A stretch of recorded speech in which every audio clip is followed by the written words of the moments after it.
दो दृष्टांत दे चुके हैं जगत मिथ्यात्व के लिए। तोयवद मृग तृष्णा तो यथा अमर मरीचिका, रौप्यवद की कसम भूतम की कसम शुक्ति रेवचा। शुक्ति रजत का दृष्टांत, मरु मरीचिका जल का। और आगे दृष्टांत दे रहे, देखिए एक और। सर्पवद्रज्जुखंडश्च निशायां वेश्ममध्यगः, एकैविन्दुर्द्वौ व्योम्नि तिमिराहत चक्षुषः। सर्पवत् रज्जुखंडश्च निशायां वेश्ममध्यगः, रात्रि में मकान के मध्य में विद्यमान एक रस्सी के टुकड़े में सर्प की भ्रांति कर लेता है। एवमेव चक्षुगत तिमिर रोग के कारण से एक ही जो चंद्रमा है वह उसको दो चंद्रमा दिखाई देते हैं आकाश में। और भी ऐसी प्रकार से दृष्टांत है। आकाश से घनी भाव नीलत्वं सृगलता तथा एकश्च सूर्यो बहुधा जलाधारेषु दृश्यते। आकाश में घनी भाव दिखता है, नीलत्व दिखता है, स्निग्धता भी दिखाई देता है। इन आकाश में न घनी भाव है, जब निरवय है तो घनी भाव कैसे होगा? सावयव पदार्थ में ही विचार होता है विरल है या घनी भाव है। निरवय आकाश में भी घनी भाव की कल्पना करता है। और निरवय आकाश में कोई रंग है ही नहीं, रूप है ही नहीं। वहाँ आकाश में एकमात्र तत्व शब्द है, बाकी कोई चीज़ है ही नहीं। जब आकाश से वायु पैदा हुआ तब वायु में शब्द के साथ स्पर्श आ गया। इस तरह से क्रम से एक बढ़ता है। और पंचीकृत में पांचों होता है, तब भी पंचीकृत आकाश में भी शब्द प्रधान है। रूप रसगंध स्पर्श तो गौण है। और नील रंग कहाँ से आ गया? ये नील आकाश नील दिखता है। अंग्रेजी भी बोलते हैं स्काई ब्लू। स्काई में ब्लू कलर है ही नहीं, स्काई ब्लू कलर का कपड़ा पहना बोलता है। ये सब भ्रम है। नील और स्निग्धता, आकाश में स्निग्धता, गीलापन, जलीय वस्तु के कणों के अधिकता के कारण से आपको गीला महसूस होता है जो घूमते फिरते वक्त हो, इन आकाश उसकी वजह से गीला नहीं है। ये सब भ्रम है। एक और दृष्टांत, सभी जानते सूर्य एक ही है, इन जितने जलाधार है उतने सूर्य दिखाई देंगे। अनेक सूर्य दिखाई देता है और अनेक सूर्य में सत्यत्व मानना ही भ्रांति है। एवं ये सब दृष्टांतों से समझा दिया। उसी प्रकार परमात्मा एकमेव अद्वितीय है, निर्गुण निराकार निष्क्रिय निरंजन निरवय है। उसमें भी ये सब अध्यारोप कर ले, पूरे ब्रह्मांड उसमें दिखाई दे रहा है। अध्यारोप कर लिया आपने। आभाति परमात्मापि सर्वोपाधिषु संस्थितः द्वैत भ्रांतिरविद्याख्या विकल्पो न च तत्तथा। आभाति परमात्मापि, इसी प्रकार से परमात्मा भी एक ही होते हुए सूर्य के समान अनेक आधारों में अनेक दिखाई देता है। उसी प्रकार परमात्मा एकोपि सन सर्वोपाधिषु संस्थितः, सकल उपाधि समय स्थित होते हुए अनेकत्व भ्रांति हो गए। द्वैत भ्रांति अविद्या, ये जो द्वैत भ्रांति अविद्याख्या है, इसी का नाम अविद्या, और कुछ अविद्या नाम की और चीज नहीं है। जो एक को अनेक हम देखने लगे हैं और अनेक देखने के साथ साथ सत्यत्व ग्रहण कर लिए हैं, यही अविद्या है। असत्य को सत्य दिखा देना और सत्य को असत्य दिखा देना, यही भ्रांति का काम उल्टा के दिखाना।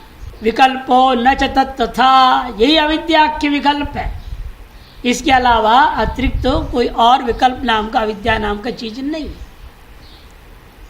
और विकल्प वृत्ति को योग सूत्रकार ने यही समझाया है स्पष्ट ही। वस्तु शून्यो शब्द ज्ञानानुपाति वस्तु शून्यो विकल्प। शब्द के सुनाई दे रहा है, उसकी अर्थ में कुछ जो भले कल्पना कर लें, इन वस्तु वास्तव में होता नहीं, वस्तु है ही नहीं, इन शब्द प्रयोग होता है, उसके सारे व्यवहार हो रहे हैं। शब्द ज्ञानानुपाति, शब्द अर्थ ज्ञान का अनुसरण करते रहता है, किंतु वास्तव वस्तु है नहीं, उसी का नाम विकल्पाकार वृत्ति है। वही अविद्या विशेष है। वहाँ पर अविद्या पंचवृत्तियाँ है, पंचतैया अविद्या है, उसे एक विशेष है वो। उनमें जिसको कहते वही अविद्या मुख्य है, समझो। परत्र बंधाघारः स्यात् तेषाम् आत्माभिमानिनाम् आत्मभावनयां भ्रांत्या देहं भावयतः सदा।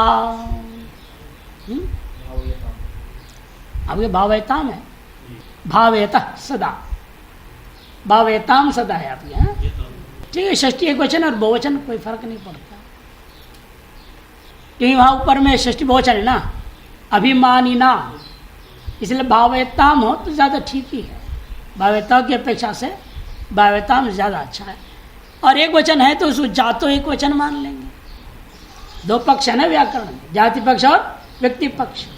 उद्भूत व्यक्ति उद्भूत अवयव मानेंगे, बहुवचन प्रयोग करना पड़ेगा, और उद्भूत अवयव नहीं मानोगे, एकत्व की अपेक्षा से करोगे, एक वचन भी प्रयोग हो जाता है। जातो एक वचन व्यक्तो बहुवचन सिद्धांत है व्याकरण का, इसे एक वचन हो तो भी अन्वय हो जाएगा, बहुवचन हो तो और अच्छा है। ये पूर्वार्ध में बहुवचन प्रयोग किए हैं। तेषाम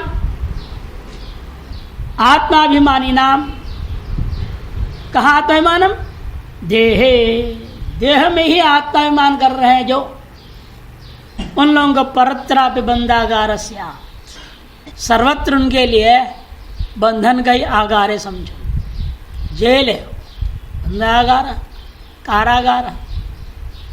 जहाँ भी आप हैं, आप भले अपने आप को सुखी समझें, इन आप कारागार में ही हैं, बंधनागार में ही हैं आप, क्योंकि आप सत्य को जानते नहीं, असत्य को सत्य समझे बैठे हो, अनात्मा को आत्माभिमान कर बैठे हो, तो कैसे हो सकता है वहाँ पर शाश्वत और वास्तविक सुख और अमृतत्व। परत्र बंधागार स्यात् तेषाम् आत्माभिमानिनाम् आत्मभावनया भ्रांत्या देहं भावयता सदा, या देहे भावयता सदा, देह भावयताम, ये देह भावयता, देह में आत्मभावनया, देह में भ्रांति से, आत्मभावना से भावित होता हुआ यह शरीर में आत्माभिमान कर रहे हैं जो, उन लोगों के तो परत्र सर्वत्र जो है स्व शरीर में है ही है, अन्यत्र भी सर्वत्र बंधन ही बंधन है। आप्रज्ञैर, आज पर आद्य मध्यांतैर भ्रम भूतैस्त्रिभिः सदा जागृत स्वप्न सुषुप्तैस्तु छादिते विश्व तेजसम। आंग उपसर्ग छोड़ दिया, ग्रहण करना हमेशा ही, कहे बिना ही होता है ना प्रयोग, उपसर्ग प्रयोग के बिना भी ग्रहण हो जाते हैं। आप प्रज्ञैर आदि मध्यांतैः भ्रमभूतैः, जब तक प्रज्ञा उत्पन्न नहीं हुई, प्रज्ञा किसको कहते हैं, सूत्रकार ने कहा ऋतंभरा प्रज्ञा, सूत्र है ऋतंभरा प्रज्ञा।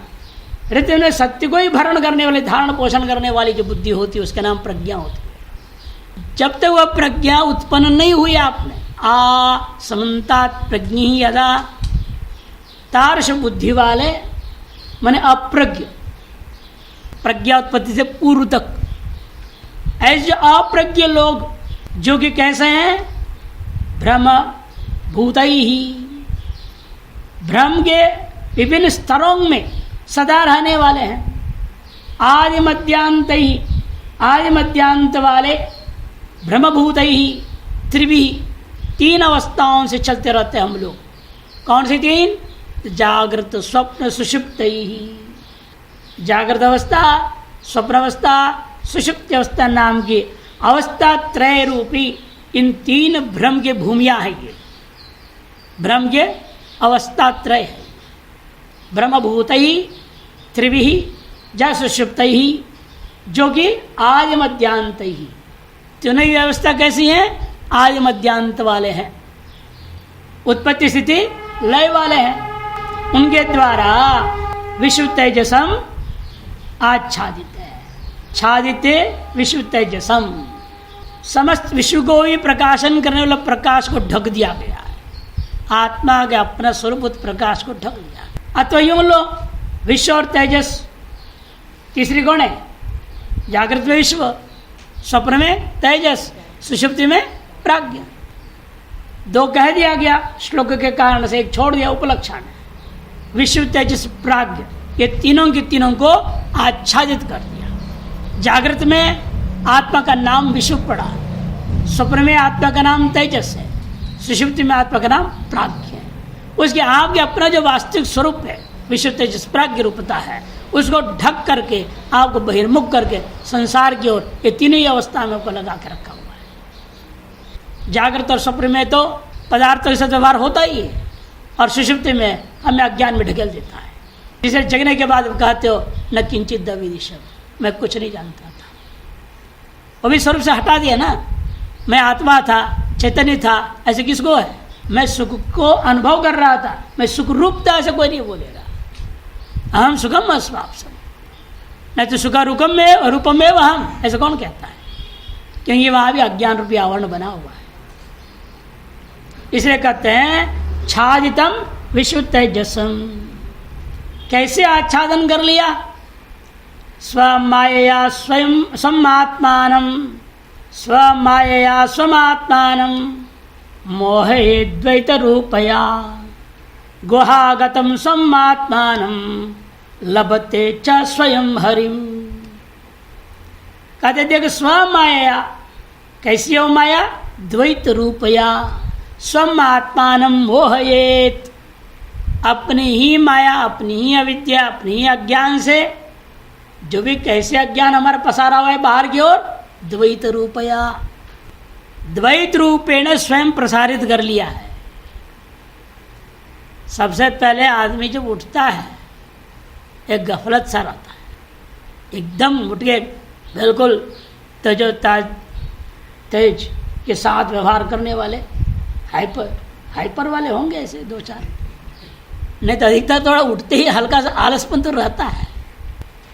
वहीं से शुरू हुआ, हम बाहर फैल रहे हैं, मेरी अविद्या बाहर की ओर फैल रही है, हल्का सा गफलत में लाएगी, फिर धीरे धीरे आप खड़े हो जाएंगे, फिर कहेंगे हाँ मैं हूँ, अब मैं हूँ, आगे तो गए, मैं क्या हूँ? फिर शुरू, मैं ब्राह्मण हूँ, मैं सन्यासी हूँ, मैं क्षत्रिय हूँ, मैं ये हूँ, मैं वो हूँ, सारे आ जाएगा, नाम आ जाएगा, डिग्रियाँ आ जाएंगी, सब आ जाएंगी, क्षण भर में सब के सब खड़े हो जाते हैं। ये द्वैत रूपेण हम अपने आप अपनी ही अविद्या से बाहर की ओर फैल जाते हैं।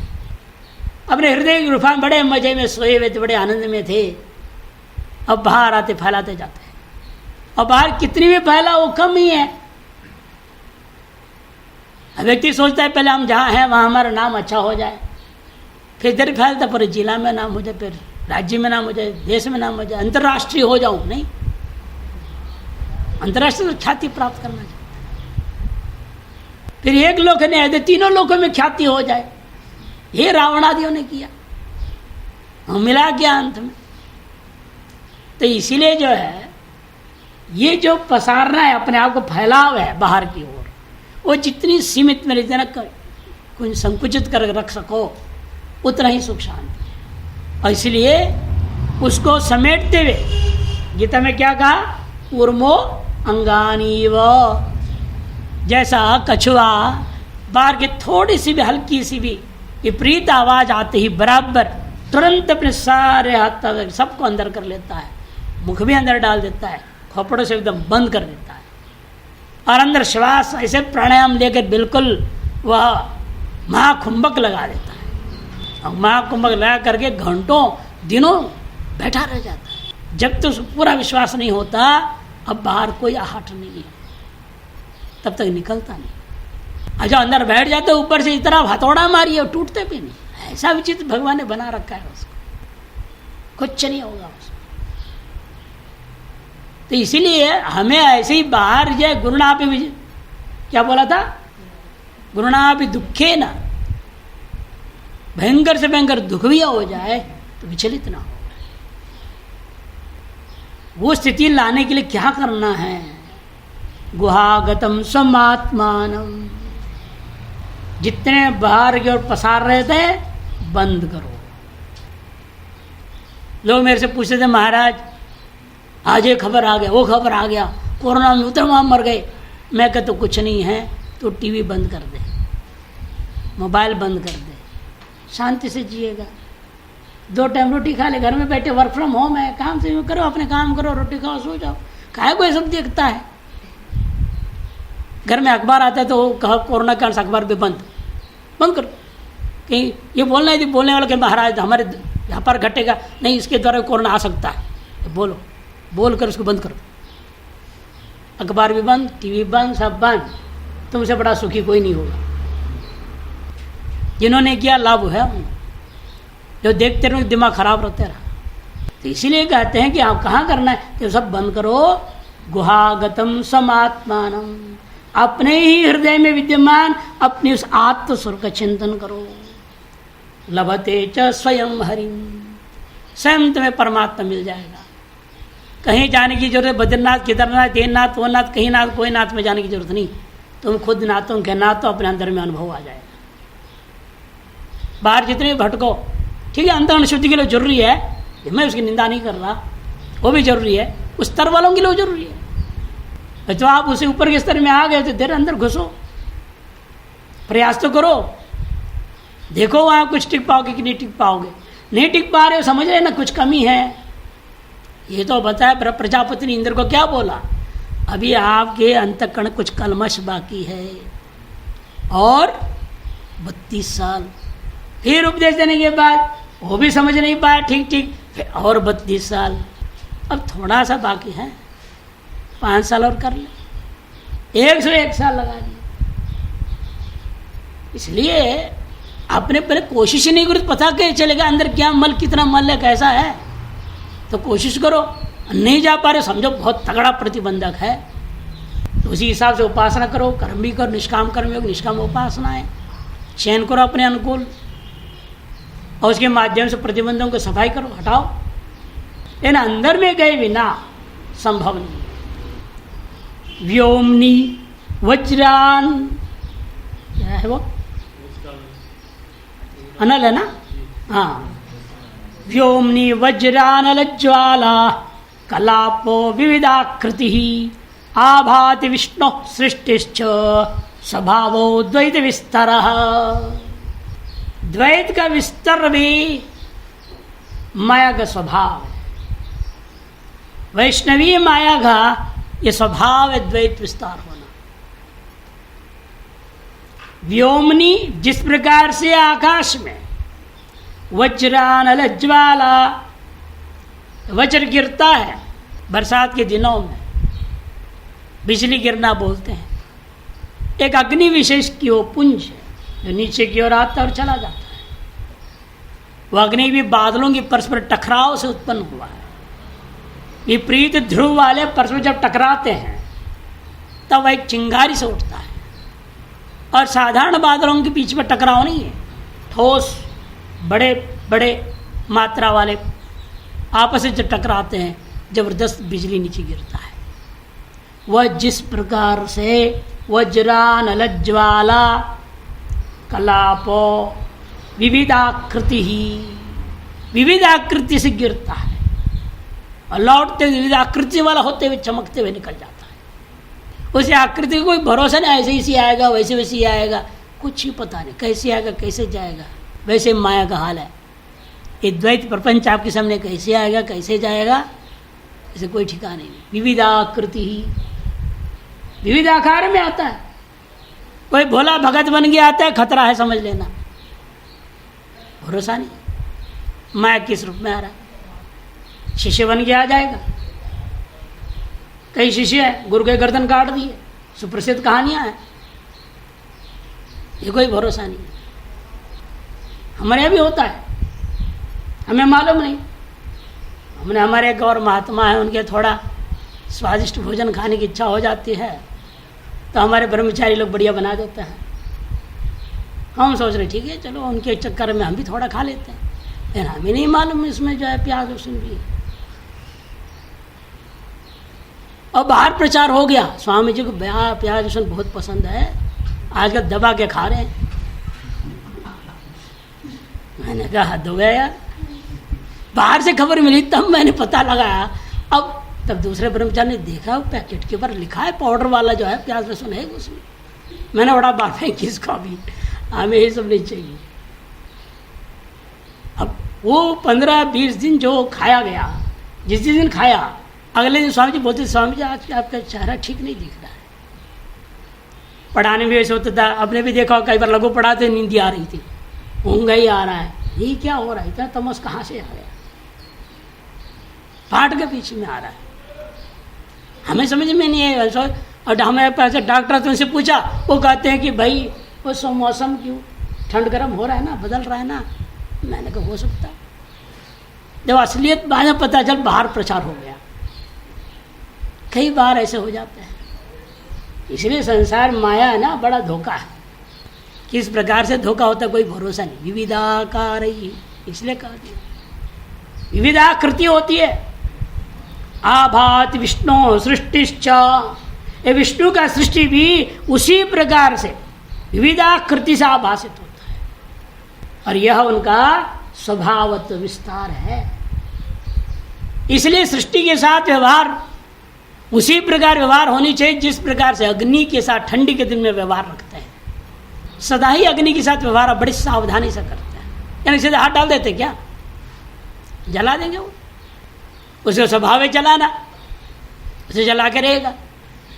इसे उसे व्यवहार आप कर रहे हैं, रोज कर रहे हैं अग्नि से व्यवहार, चाय बना रहे हैं, नाश्ता बना रहे हैं, भोजन बना रहे हैं, नहीं, लेकिन कभी आपका हाथ जला, क्यों नहीं जला? आप सावधानी से व्यवहार करते हैं, अपने मतलब उसे सिद्ध कर लेते हैं और उसको बुझा देते हैं, जब छुट्टी तुरंत ऑफ नहीं। उसी प्रकार अपने हाथ इस द्वैत प्रपंच को भयंकर अग्नि समझो और इसके साथ व्यवहार भी उसी हिसाब से रखो। अपने आध्यात्मिक मतलब जब तक सिद्ध कर रहा है तब तक तो ठीक, यदि आध्यात्मिक मतलब से विघ्न डालता है, छुट्टी। इतनी सावधानी बरते बिना इस जगत के माया को जीतना असंभव है। वैष्णव माया को से हट करके अपने हार्दाकाश में, अपनी गुफा के अंदर जा करके अपने आत्मस्वरूप का चिंतन ध्यान मग्न करना हो असंभव है। इसे समझा रहे हैं, ये विष्णु का जो सृष्टि है, स्वभाव तत्व विस्तार है, वह विविध आकृति रूपेण उसी प्रकार भाषित होता है जैसे आकाश में बिजली चमकता हुआ विविध आकार को प्राप्त होता हुआ भाषित होता है। किस प्रकार सामने आता है, किस प्रकार चला जाता है, कोई भरोसा नहीं इस चीज़ का। मैंने कई बार सुनाए हुए संत की कहानी, बनारस के प्रसिद्ध थे पूरे बनारस में, तो उस प्रसिद्ध के बनारस के प्रसिद्ध वेश्या भी थी। वो जब सुने महात्मा से विचार हुआ कि मैं महात्मा से दर्शन करूं, मैं इन संकोच हुआ, मैं अपवित्र स्त्री हूँ, मैं कैसे चले जाऊंगी अंदर।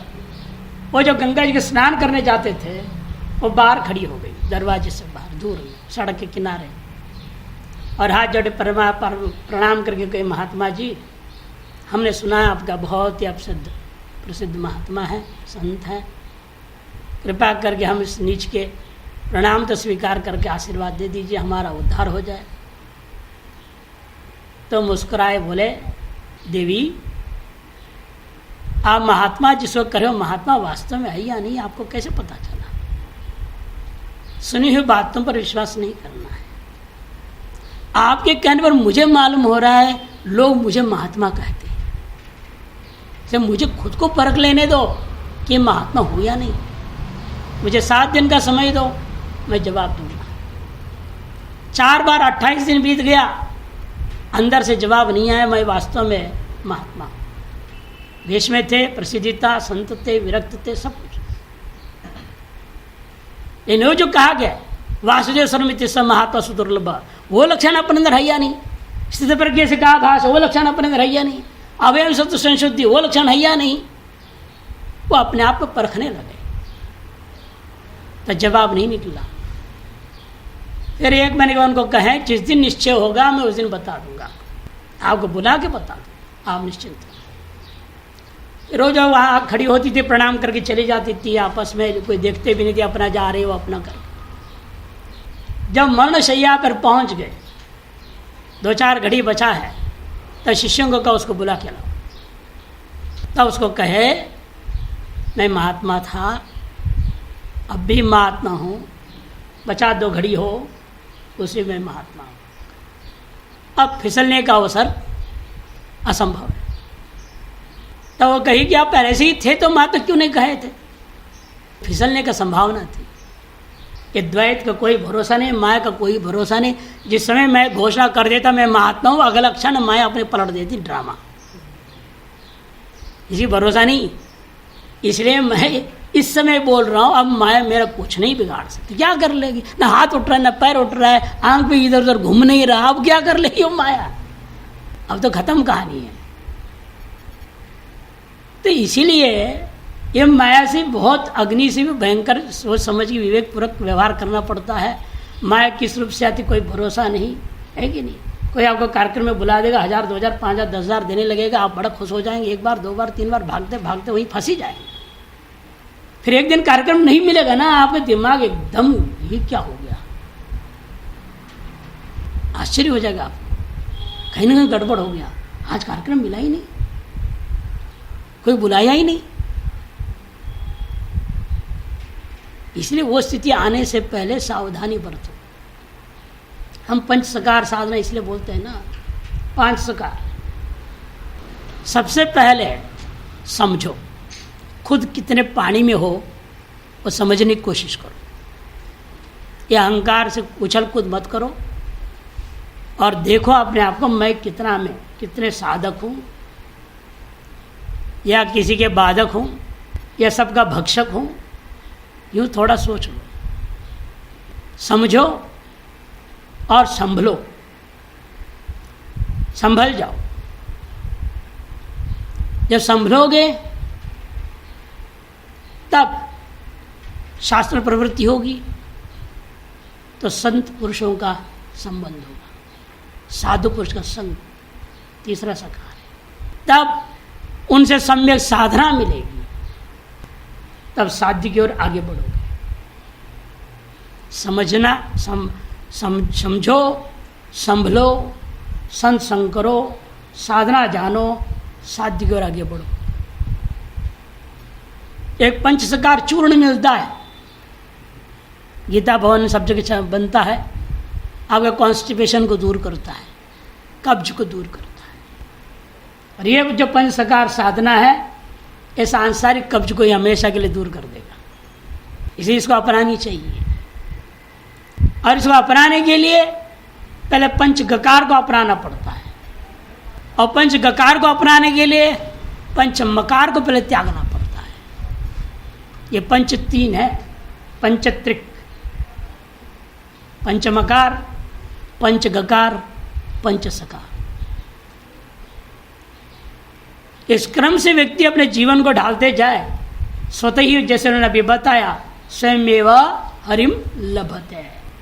शांते मनसि शांतश्च घोरे मूढ़े च तादृशः ईश्वरो दृश्यते नित्यं सर्वत्र न तु तत्त्वतः। मनसि शांते, मन सत्वगुण शांत हो जाए, शांतश्च घोरे, रजोगुण शांत हो जाए, मूढ़े च तादृशः, तमगुण भी शांत हो जाए। सत्व रज तम तीनों प्रकार के गुण जब शांत हो जाते हैं, नित्यम सर्वत्र ईश्वरो दृश्यते, नित्य ही सर्वत्र वासुदेव सर्वमित्य समात्म दुर्लभ, वो अपने जीवन में उतर आता है, सर्वत्र ईश्वर दिखने लगता है। और ये जो घोर मूढ़ बताया गया, जो सत्व जो गुण है, ये तीनों गुण वास्तव में न तत्व, न तो तत्व, ये तत्वता है ही नहीं, लेकिन उछल रहे हैं, परेशान कर रहे हैं। वो शांत होने मात्र से ही काम बन जाता है। उसके बाद एक बार हरि दर्शन हो जाए, फिर दोबारा इन गुणों के जाल में आप फंसेंगे नहीं। इससे पहले एडवर्टाइजमेंट आता था, विज्ञापन, कि हरि दर्शन जलाओ, हरि दर्शन पाओ। हरि दर्शन आता था, अगरबत्ती, हरि दर्शन जलाइए, हरि दर्शन को पाइए। कहते ये लेकिन सत्वरजतम गुण का जो निरंतर चलायमान चल है, चल स्वभाव, चलम गुणवृत्तम, योग सूत्रकार ने कहा ना भाषा में, चल गुणवृत्तम, इन गुणों का स्वभाव निरंतर चलते रहना, परिणामशील है वो कैसे शांत हो जाएंगे? स्वाकार परिणाम होना ही शांतता है, विषमाकार परिणाम होना ही संसार है। वो कैसे होगा?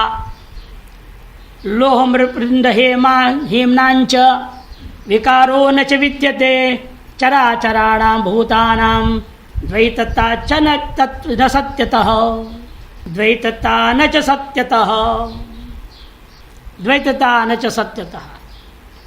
कहते लोह मृतपिंड हेमनांच, लोहे का, मिट्टी के पिंड का, और हेमने सोने का पिंड का, विकारो न च विद्यते, उनका विकार वास्तव में है ही नहीं। लोहे का विकार क्या है? बर्तन आदि बना दिए हैं। मिट्टी के पिंड का विकार क्या है? घड़ा आदि बना लेते हैं। सोने का विकार क्या है? आभूषण आदि बना लेते हैं। लेकिन वास्तव में वे है ही नहीं, आभूषण आदि विकार नहीं। वाचारम ने विकार नाम मृतिका इत्येव सत्यम, छांदोग्य उपनिषद में कहा है। एवमेव चराचराणां भूतानां द्वैतता न च सत्यतः, चराचर भूतों में जो द्वैता अनुभव हो रहा है यह भी वास्तव में सत्य नहीं है, मिथ्या अनुभव है, इसलिए वास्तव में यह है ही नहीं। सर्वज्ञेतु निराधारे चैतन्यात्मनि संस्थिता अविद्याद्यूनां सृष्टिं करोत्तात्मावलंबना। सर्वज्ञेतु निराधारे, सर्वत्र व्यापक स्वयं निरधिष्ठान जो आत्मा है, ब्रह्म है, वो ब्रह्म का भी कोई अधिष्ठान नहीं, ब्रह्म सर्वाधिष्ठान है। इन ब्रह्म का कोई दूसरा अधिष्ठान नहीं तो अनवस्था दोष हो जाएगा। तो निराधारे ऐसा है, वो आत्मा ब्रह्म निराधार है और सर्वज्ञ सर्वत्र व्यापक है। ऐसे जो चैतन्यात्मनि, चैतन्यात्मा में संस्थिता अविद्या, यह विद्या है, मान लेना पड़ेगा।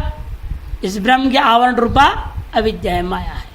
जिसको जगत दिखता है उसके लिए कहना पड़ता है इसका कोई न कोई होगा कारण। जो निराकार निरवय आत्मा में इस ब्रह्मांड को दिखा रहा है, ऐसा कोई तत्व विषमान नहीं पड़ेगा, और माया है, अविद्या है। द्विगुणाम सृष्टि करोति, उसी आत्मा को अवलंबन करके, अवलंबना आत्मावलंबना देव द्विगुणाम सृष्टि करोति, दो गुणा सृष्टि बनाती है, जड़ और चेतना विभागात्मक सृष्टि को बनाकर दिखाती है। सर्पस्य रज्जुता नास्ति, नास्ति रज्जौ भुजंगता, उत्पत्ति नाशयोर्नास्ति कारणम जगतोपि च। सर्पस्य रज्जुता नास्ति, सर्प के अंदर रज्जु तो नहीं है और रज्जु में भुजंगता भी नहीं है, फिर भी अन्योन्य अध्यास करके सर्प का बुद्धि हो जाती है उस रस्सी में और व्यक्ति भय आदि को प्राप्त करता है। यथा यहाँ आप देख रहे हैं उस रजत में सर्पत्व नहीं और नहीं, रज्जु में सर्पत्व नहीं और सर्प में रज्जुत्व नहीं। उसी प्रकार से इस आत्मा में जगत नहीं, उस जगत में कोई आत्मा नहीं, परस्पर अन्योन्य अध्यास के कारण से दिखाई दे रहा है। उत्पत्ति नाश और नास्ति, कारण यह है कि उस रज्जु में कि तीनों ही कालों में कभी भी न सर्प उत्पन्न हुआ है न नाश होगा। उत्पन्न विनाश दोनों ही उस रज्जु में सर्प विषय का है ही नहीं। पूर्व दृष्टांत यही है। सोने में विभिन्न प्रकार के आकार जो दिया गया है, आकार की वास्तव में उत्पत्ति न नाश है, तब भी वो सोना है, लोहा ही है, मिट्टी है, सोना ही है, अंतर कुछ नहीं।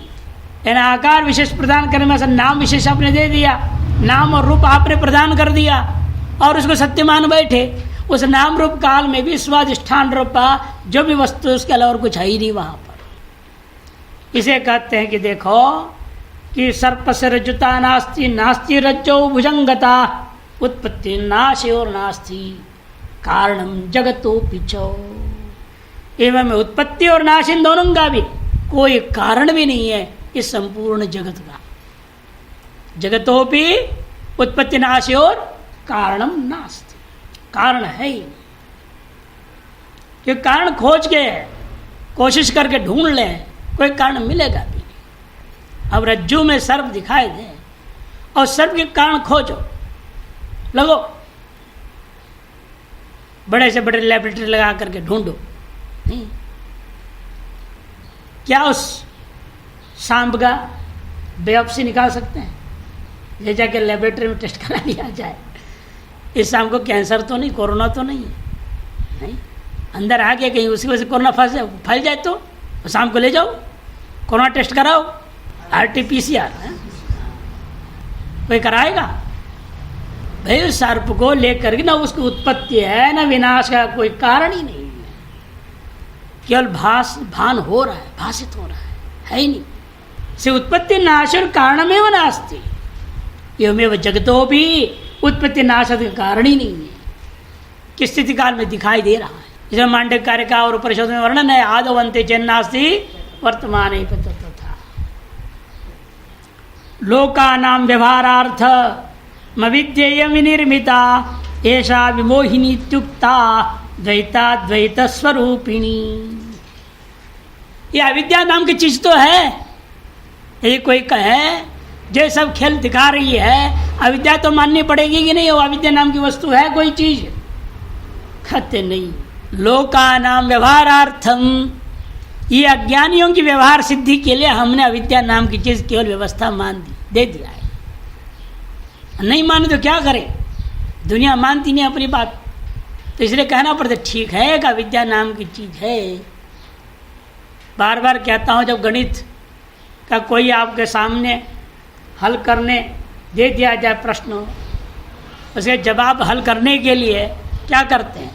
सबसे पहले लिखते हैं लेट इट बी एक्स, उसको सपोजिशन कहते हैं। मान लिया जाए उसका जवाब एक्स है। अंग्रेजी न बोले क ख घ बोलेंगे, इतना ही फर्क है नहीं? वह का होवे, मान लिया। फिर जो भी दिमाग में आया विभिन्न प्रकार के उसकी जो सुलझाने की फॉर्मूले बने हुए उसको लगा लगा करके अंत में कहते हैं हाँ का माने इतना, एक्स माने इतना, जवाब निकालते हैं।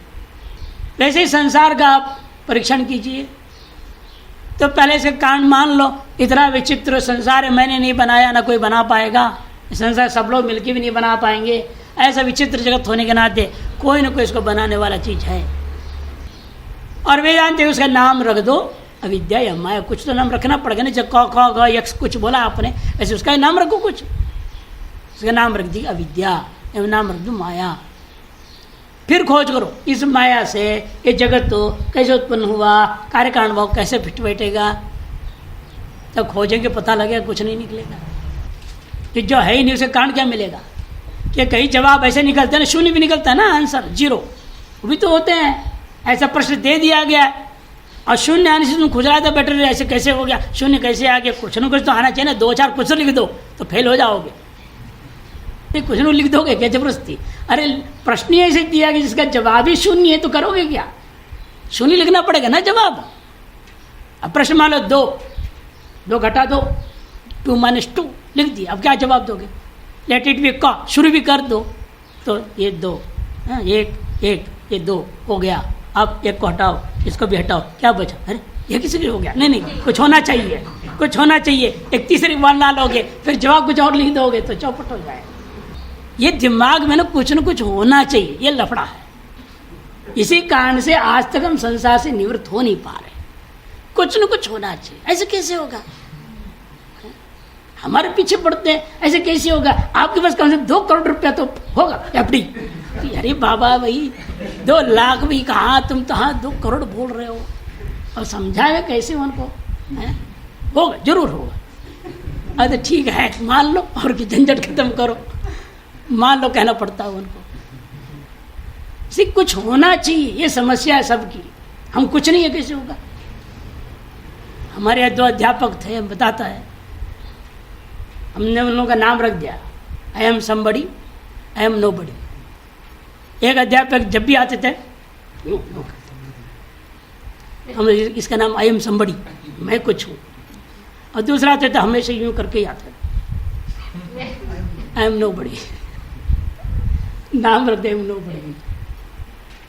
अरे कुछ नहीं बनना बड़ा कठिन काम है, कुछ होना तो बड़ा आसान है। कि मैं यही चाहती आप कुछ बने रहो, यह विद्या माया का खेल यही है, आप कुछ बने रहे।